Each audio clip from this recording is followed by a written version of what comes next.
Kembali lagi di Kalbemed Channel bersama saya Dr. Lupita. Pada kesempatan kali ini, saya ingin ngobrol-ngobrol nih seputar kanker payudara bersama narasumber kita hari ini, yaitu Dr. Hastarita. Halo dok, apa kabar? Baik, apa kabar Dokter Lupita? Baik dong dok. Nah, sebelum kita mulai sesi bincang-bincang kita hari ini, saya ada pertanyaan nih untuk Sobat Kalbemed. Kalian tahu nggak kalau kanker payudara paling sering dijumpai pada wanita? Penyakit ini menjadi perhatian di Indonesia karena selain kasusnya yang banyak, lebih dari 50% pasien dengan kanker payudara datang dengan stadium lanjut. Hal ini menyebabkan tingkat kematian lebih tinggi, pengobatan menjadi lebih sulit, komplikasi dan biaya pengobatan menjadi lebih besar. Nah, mau tahu kanker payudara itu apa, penyebabnya, gejalanya, serta tips mengatasinya? Ikuti terus ya hingga akhir sesi ini. Yuk kita mulai sesi bincang-bincangnya bersama Dr. Hastarita. Dok, sebenarnya kanker payudara itu apa ya dok? Baik, terima kasih Dokter Lupita. Jadi kanker payudara itu adalah keganasan yang dijumpai pada payudara. Ya, bisa berasal dari mana ya? Kalau ini kan payudara nih ya. Bisa berasal dari kelenjar yang menghasilkan air susu, ya ini kelenjar-kelenjarnya nih kita bisa lihat ya. Atau bisa juga berasal dari saluran yang akan mengeluarkan air susu. Nah ini ya salurannya, yang nanti air susu ini akan keluar lewat puting payudara. Ya, nah ini jadi bisa berasal dari kelenjar yang menghasilkan air susu, saluran yang mengeluarkan air susu, ya, dan juga jaringan-jaringan ikat yang ada di sekitar payudara. Jadi itu definisi atau itu pengertian dari kanker payudara, ya. Baik dok, kira-kira seberapa banyak ya dok kasus kanker payudara di Indonesia nih dok? Iya, jadi kasus kanker payudara itu tadi seperti Dokter Lupita sudah bilang ya, merupakan kasus yang paling sering dijumpai di Indonesia ya. Nah, dan kanker payudara ini pun juga kanker yang paling sering dijumpai pada wanita. Ya, jadi paling sering dijumpai pada wanita. Nah, seberapa banyak ya? Menurut Globokan tahun 2020 ya, diperkirakan ada sekitar 65.000 kasus kanker payudara dan ada sekitar 22.000 kematian karena kanker payudara. Cukup banyak bukan ya kalau kita lihat ya kasusnya ya. Nah, jadi itulah sebabnya kenapa kita bilang bahwa kanker payudara ini termasuk kasus yang paling banyak dijumpai di Indonesia dan juga kasus yang banyak dijumpai pada wanita ya. Tuh. Lalu ada nggak ya dok penyebab dari kanker payudara itu sendiri dok? Oke, kalau kita bicara penyebab dari kanker payudara ya sebenarnya penyebab dari kanker payudara itu belum diketahui secara pasti sampai dengan saat ini ya. Tetapi kita mengenal satu istilah yaitu faktor risiko ya. Nah, faktor risiko ini adalah faktor-faktor yang meningkatkan risiko seseorang untuk terkena kanker payudara. Nah, ya jadi kita kenal istilahnya faktor risiko ya, jadi lebih ke arah situ, bukan penyebab gitu ya. Tuh. Faktor-faktor resiko apa saja dok yang bisa menyebabkan orang itu beresiko terkena kanker payudara? Iya, oke baik ya. Jadi faktor-faktor risikonya ini cukup banyak ya, ada beberapa faktor risiko ya. Nah, yang pertama yang saya sampaikan itu adalah dari jenis kelamin. Jadi dengan menjadi wanita saja ya, risikonya itu 100 kali lebih besar dibandingkan pria untuk menderita kanker payudara gitu ya. Kemudian usia. Ya, usia. Jadi kanker payudara itu paling sering dijumpai pada usianya di atas 50 tahun. Ya, atau usia lanjut. Ya, oke ya. Nah, kemudian yang berikutnya adalah kita masuk ke faktor menstruasi. Ya. Kalau menstruasinya lebih cepat ya, kurang dari 11 tahun ya, atau menopausnya terlambat ya, lebih dari 55 tahun ya, maka risiko untuk terkena kanker payudara pun juga meningkat gitu. Ya, nah kemudian mungkin Dokter Lupita juga dan Sobat Kalbemed ya pengen tahu lebih lanjut lagi, ada juga faktor risiko yang meningkatkan risiko seseorang terkena kanker payudara itu adalah riwayat kanker payudara dalam keluarga. Ya, jadi ada riwayat kanker payudara dalam keluarga atau ada kelainan materi genetik yang diturunkan. Ya, nah mungkin Sobat Kalbemet ingat ya kasus Angelina Jolie ya. Nah, jadi itu yang akan meningkatkan risiko seseorang untuk terkena kanker payudara. Nah, kemudian faktor risikonya apa lagi ya? Iya nih dok, apa lagi dok? Nah, faktor risikonya itu adalah dari menyusui. Nah, ternyata menyusui itu menurunkan risiko kanker payudara. Ya, jadi bagi ibu-ibu yang udah melahirkan bayi-bayi nih, ya bayinya disusui, ya karena nanti menyusui itu akan menurunkan risiko kanker payudara. Nah, kemudian faktor risiko lainnya adalah kalau misalnya punya anak pertama di atas usia 35 tahun ya atau tidak punya anak, itu justru meningkatkan risiko kanker payudara. Nah, ya jadi itu ya. Nah, kemudian ada lagi faktor risikonya adalah bagi mereka yang menggunakan terapi pengganti hormon. Nah, terutama itu dipakai di wanita-wanita yang sudah menopause ya. Nah, atau mereka yang menggunakan kontrasepsi hormonal. Ya, kontrasepsi hormonal. Nah, itu akan meningkatkan risiko seseorang terkena kanker payudara. Nah, yang terakhir nih, faktor risikonya cukup banyak ya, Dokter Lupita ya. Nah, yang terakhir ini faktor risikonya adalah dari gaya hidup, ya, yaitu obesitas, ya, kurangnya aktivitas fisik, ya, ataupun konsumsi alkohol yang berlebihan. Nah, itu adalah faktor-faktor risiko untuk terjadinya kanker payudara, ya, itu. Nah, dok, sebenarnya di samping faktor resiko yang sedemikian banyak, pada saat mungkin terkena kanker payudara, ada nggak ya dok gejala-gejalanya yang mungkin bisa dirasakan gitu dok?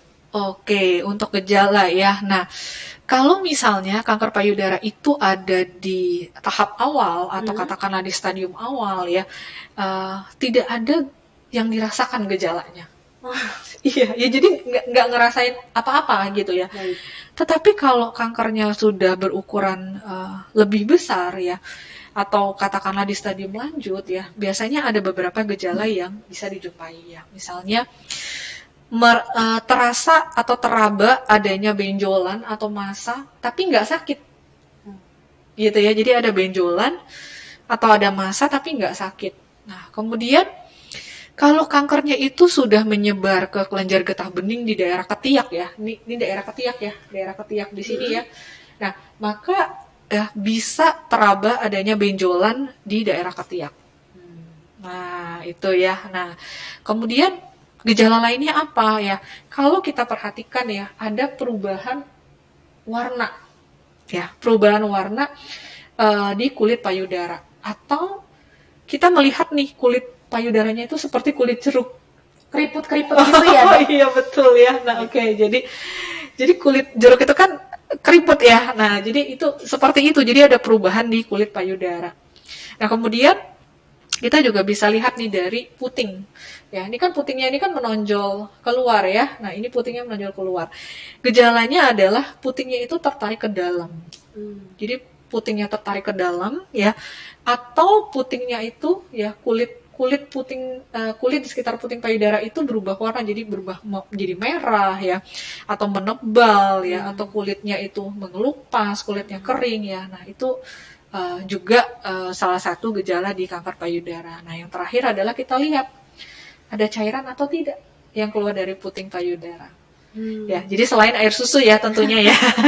Tentunya, nah itu salah satu gejala dari kanker payudara ya. Baik dok.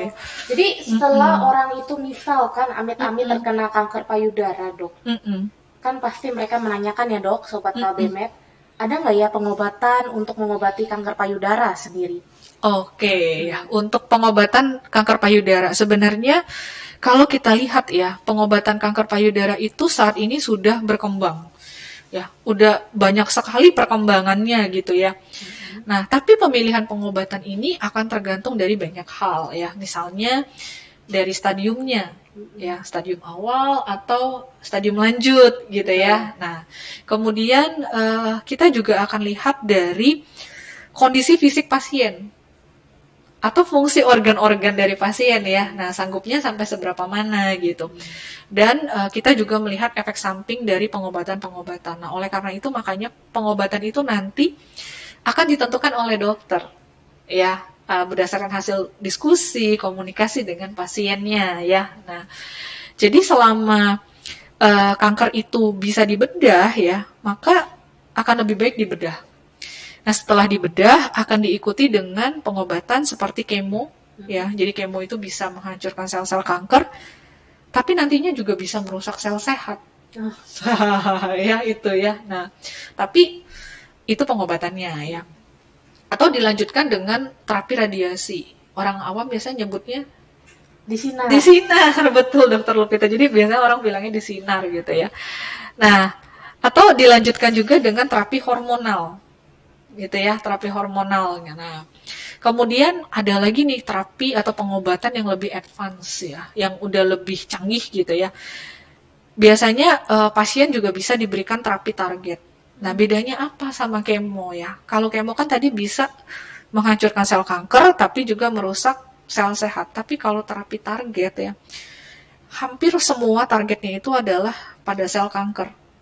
Sehingga kerusakan pada sel-sel yang normal itu bisa diminimalkan. Nah, itu ya salah satunya yang lebih canggih ya, terapi atau pengobatannya. Nah, kemudian yang pengobatan yang juga lebih advance atau lebih canggih lagi itu adalah imunoterapi. Ya. Imunoterapi itu akan menggunakan sistem pertahanan tubuh sendiri untuk menghancurkan sel kanker.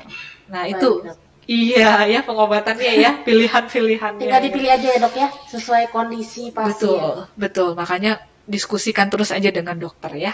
Baik. Nah dok, setelah diobati nih dok, kan harapan pasien kanker payudara itu kan sembuh ya dok. Iya. Ada nggak ya dok kesembuhan dari kanker payudara itu sendiri? Oke, ini adalah pertanyaan yang sangat sulit untuk dijawab ya. Kalau orang bertanya, bisa sembuh nggak ya gitu ya. Nah, dalam kanker kita tidak menggunakan istilah sembuh ya. Kita menggunakan istilah sel kankernya terkontrol ya. Supaya apa? Supaya harapan hidupnya lebih panjang, harapan hidupnya lebih baik. Kenapa kita menggunakan istilah tersebut? Karena kita tidak pernah tahu kapan kanker itu datang lagi. Gitu ya. Makanya kita menggunakan istilahnya adalah sel kankernya terkontrol supaya harapan hidupnya lebih baik. Nah, ya jadi itu kira-kira jawabannya ya. Tuh. Baik dok. Nah, berikutnya nih dok, yang menjadi penasaran kan mungkin Sobat KBMed juga sering dengar nih dok. Ada suatu cara untuk mendeteksi dini kanker payudara. Apa saja ya dok yang bisa kita lakukan? Oke. Untuk deteksi dini ada banyak cara ya sebenarnya, ada beberapa cara ya. Yang pertama itu Sobat KBMed dan Dokter Lupita mungkin udah tahu ya.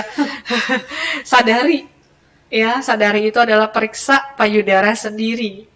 Ya, nah sadari itu mudah dilakukan ya, sederhana ya, tidak memerlukan biaya ya, bahkan bisa dilakukan di rumah.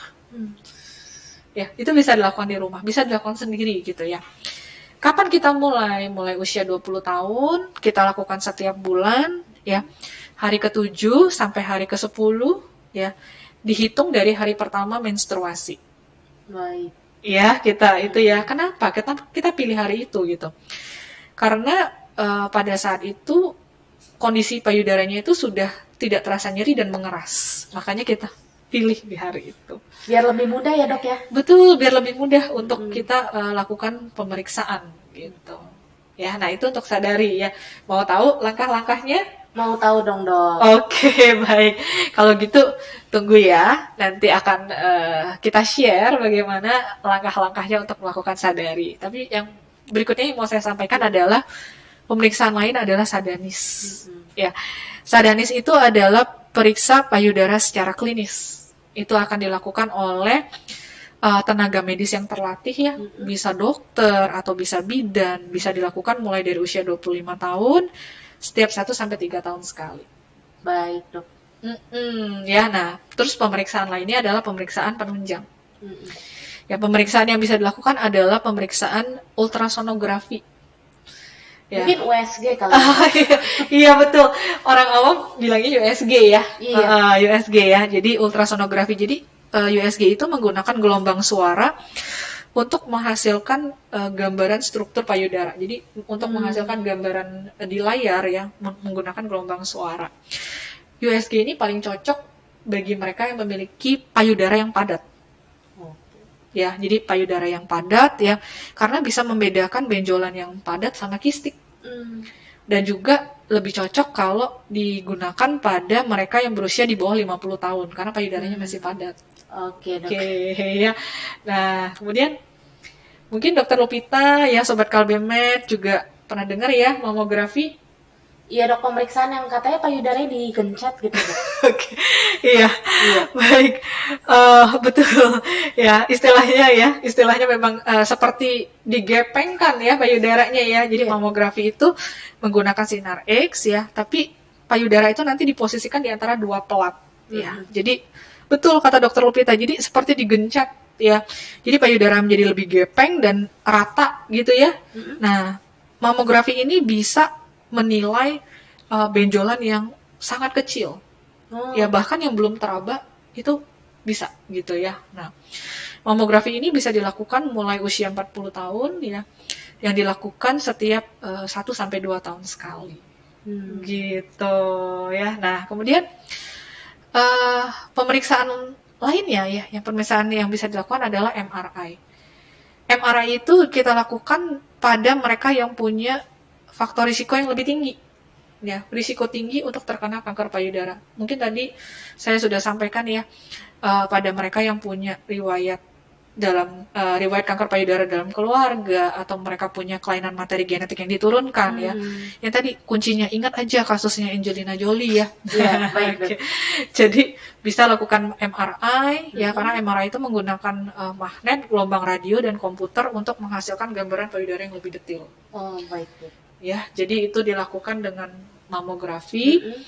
Mulai usianya lebih muda, sekitar 30 tahun, bisa dilakukan setiap tahun. Nah, jadi itu ya beberapa cara untuk deteksi dini ya. Iya. Oke. Nah, Dok, dari sekian banyak nih opsi untuk pemeriksaan mendeteksi kanker payudara. Tentunya kan mayoritas maunya yang hemat ya, Dok ya. Yang bisa dilakukan sendiri yaitu sadari. Sadari, betul. Mungkin dari Dokter Hastarita bisa mempraktekkan, Dok, cara melakukan sadari dengan baik dan benar. Oh, oke. Itu tadi seperti yang kita bilang ya. Iya. Nanti kita mau share ya. Betul. Langkah-langkah sadari ya. Nah, sadari itu kita akan mulai ya dari kita berdiri di depan cermin. Jadi anggap aja ini kita udah berdiri nih ya di depan cermin ya.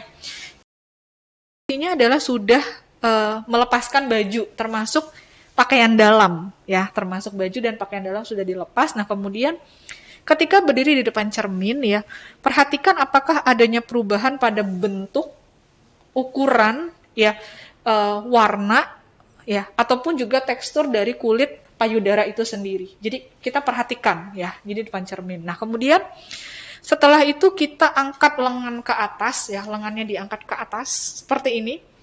Kemudian diturunkan, diletakkan di pinggang ya. Ini di pinggang dengan sedikit tekanan ya.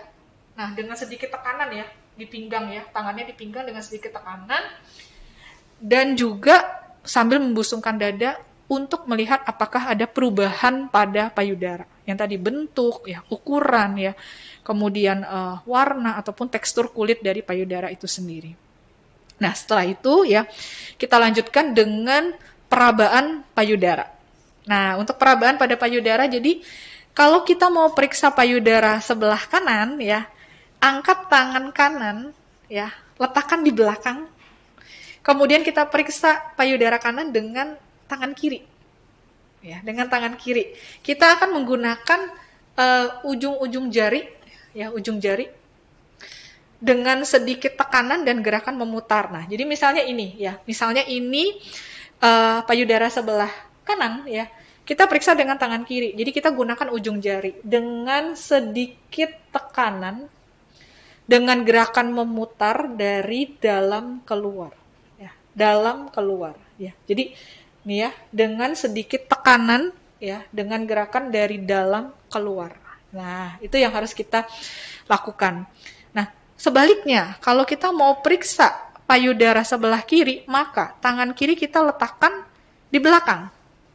Kita periksa dengan tangan kanan. Jadi langkah yang sama kita lakukan dengan ujung-ujung jari, ya sedikit tekanan ya kayak tadi ya. Jadi